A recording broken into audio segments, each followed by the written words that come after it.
Hai, Assalamualaikum. So, hari ni kita akan bincang tentang kumpulan 17 ya. Okey, so kumpulan 17 ni nama lainnya adalah halogen. Unsur-unsur yang terdapat dalam kumpulan 17 adalah seperti fluorin, klorin, bromin, iodin dan juga astatin. Kumpulan 17 ni adalah unsur yang sangat reaktif dan biasanya dalam keadaan semula jadi, kumpulan 17 wujud sebagai garam halida. Okey, contohnya garam yang kita makan lah. Okey, dan juga unsur kumpulan 17 biasanya wujud sebagai molekul duiatom. Contoh kalau kita tulis formula kimia untuk klorin adalah Cl2.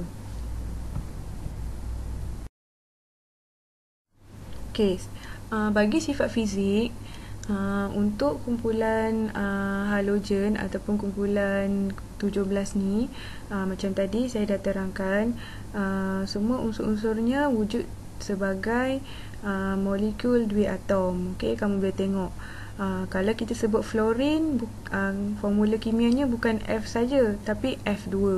Begitu juga dengan bromin. Kalau kita sebut unsur tu bromin, jadi formula kimianya adalah Br2. Okey, bagaimana pula dengan ketupatan? Okey, ketupatan pada umumnya untuk satu-satu unsur adalah kurang lah, tapi bila menuruni kumpulan, maknanya daripada fluorin sampailah kepada astatin, ketupatan semakin bertambah. Okey, begitu juga dengan takat didih. Untuk setiap unsur adalah rendah, tetapi bila menuruni kumpulan ia semakin bertambah. Okey, apa yang menarik tentang halogen ataupun kumpulan 17 ni adalah tentang warnanya. Okey, so warna untuk setiap unsur apabila ia menuruni kumpulan, kamu akan tengok dia punya keamatan warna akan semakin bertambah, menyebabkan ia kelihatan semakin gelap. Okey, dan lagi satu sifat fizik untuk kumpulan halogen ni ialah dia tak boleh mengkonduksikan elektrik dan juga haba. Maknanya dia tak elektrik ataupun haba melaluinya. Okey, kalau kita masih lagi dalam sifat fizik. Okey, untuk kumpulan 17, apa yang paling menarik ataupun kita kata sifat fizik yang special selain daripada warna tadi adalah tentang keelektronegatifan. Okey, apa yang kita katakan sebagai keelektronegatifan? Keelektronegatifan ni bermakna kecenderungan untuk menarik ataupun menerima elektron. Okey, so kenapa dia perlu menerima elektron? Okey, ulang kaji balik untuk susunan elektron kumpulan 17. Okey, so elektron valensnya berakhir dengan 7. Okey, so bermakna dia perlukan satu lagi elektron supaya dia boleh mencapai susunan elektron yang stabil ataupun oktet. Okey, sebab itulah kumpulan 17 mesti menarik ataupun menerima elektron. So perihal ini disebut sebagai keelektronegatifan. Okey, so bila dia menuruni kumpulan, okey, sifat ini akan semakin bertambah ataupun kecenderungan ini menjadi tinggi ya bila kita menuruni kumpulan. Kenapa bila menuruni kumpulan kecenderungan untuk menerima elektron ni tinggi? Okey, ini kerana kalau anda tengok jejari atom akan menjadi semakin besar. Jadi tarikan antara proton dan juga elektron valens pada petala terluar menjadi lemah. So sebab tu kecenderungan untuk menerima atau menarik elektron ni akan menjadi tinggi lah. Okey, supaya apa motif utama keelektronegatifan ni? Motif dia adalah supaya mencapai susunan elektron. Okey, ingat lagi satu, bila dia menuruni kumpulan bermakna daripada fluorin hinggalah astatin, kecenderungan menerima elektron ini adalah semakin tinggi. Okey, so sebagai contoh, kalau fluorin kita comparekan dengan iodin, keelektronegatifan yang mana yang lebih tinggi? So jawapannya adalah iodin. Okey. Okey kelas. So ini adalah kita boleh buat sebagai rumusan lah. Table ni adalah sebagai rumusan kepada apa yang kita bincangkan tentang sifat halogen. So, hampa boleh tengok lah gambar rajah dan juga dalam jadual ni ya. Okey, so tengok klorin. Klorin warna apa? Klorin warnanya adalah kuning kehijauan. Okey, kalau bromin pula warnanya adalah warna perang lah. Dan kalau iodin dia adalah biasanya dia wujud dalam keadaan pepejal. So dalam gambar ni dia telah dicairkan. So dia menghasilkan larutan berwarna hitam keungguan. Okey. So tengok klorin, bromin dan iodin. Kamu boleh compare sendiri dia punya apabila sifat fizik dia apabila menuruni kumpulan. Okey. Baik kelas. Untuk sifat kimia pula, kita boleh katakan semua halogen menjalankan tindak balas lah. So sifat kimia ada kaitan dengan apa jenis tindak balas yang dia jalankan. So secara umumnya semua halogen menjalankan tindak balas yang sama lah. Okey, sebab apa dia menjalankan tindak balas yang sama? Kerana masing-masing pada petala yang terluar mempunyai elektron valence sebanyak 7. Okey, apa tindak balas yang boleh dijalankan oleh halogen? Yang pertama, halogen boleh bertindak balas dengan air, okey, dan menghasilkan dua jenis asid dan juga air. Tindak balas yang kedua, halogen boleh bertindak balas dengan logam dan menghasilkan logam halida.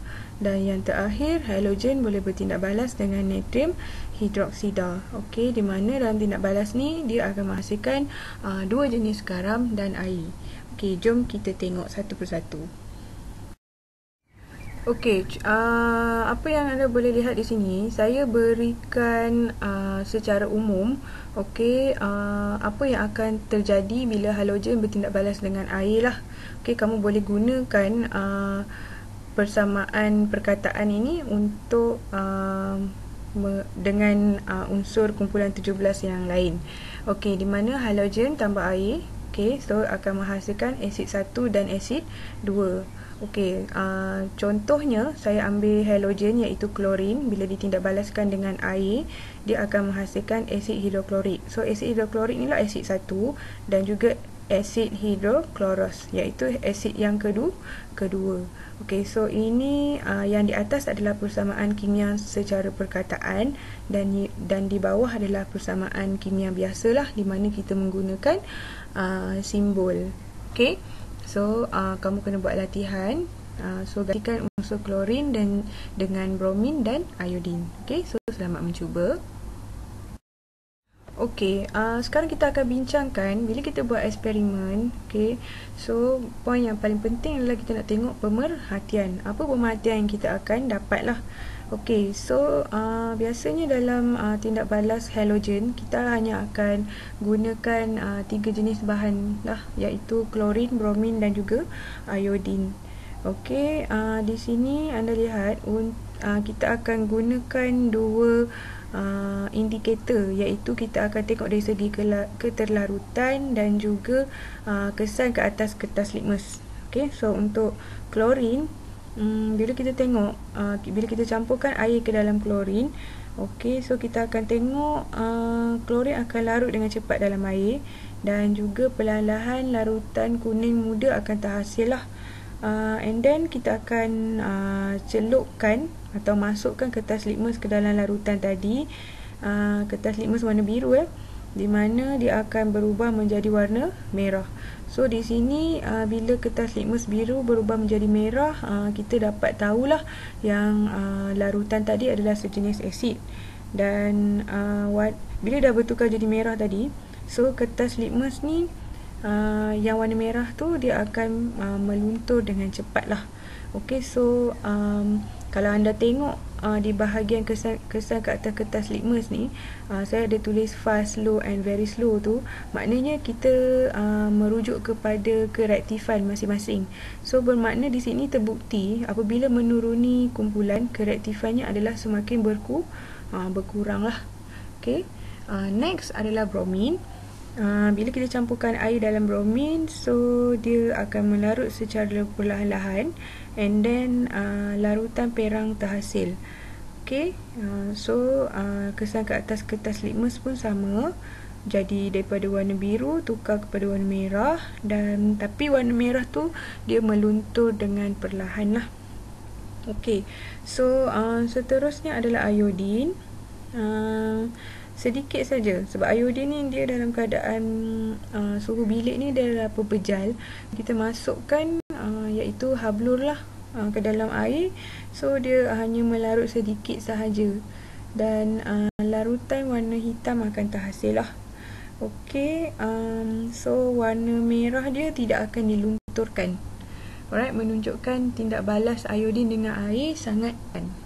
Okey, so jangan lupa lukiskan susunan alat dan radas untuk eksperimen ni.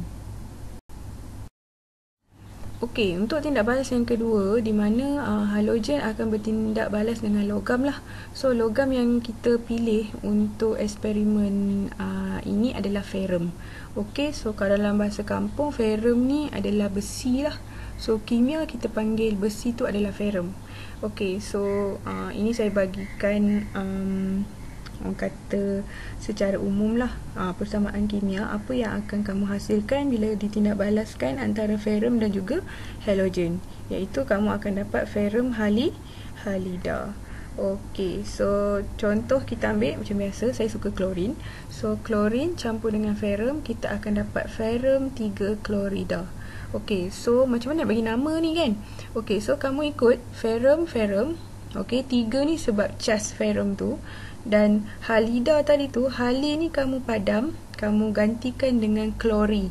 Sebab apa klori? Sebab unsur yang kita gunakan untuk tindak balas dengan ferrum tadi adalah klorin. And then campur je lah ida kat belakang. Sebab tu nama dia ferrum 3 klorida.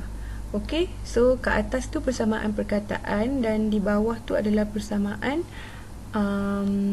biasalah, persamaan kimia yang biasa. Okay, so sama juga. So saya nak kamu gantikan unsur klorin dengan bromin dan juga iodin.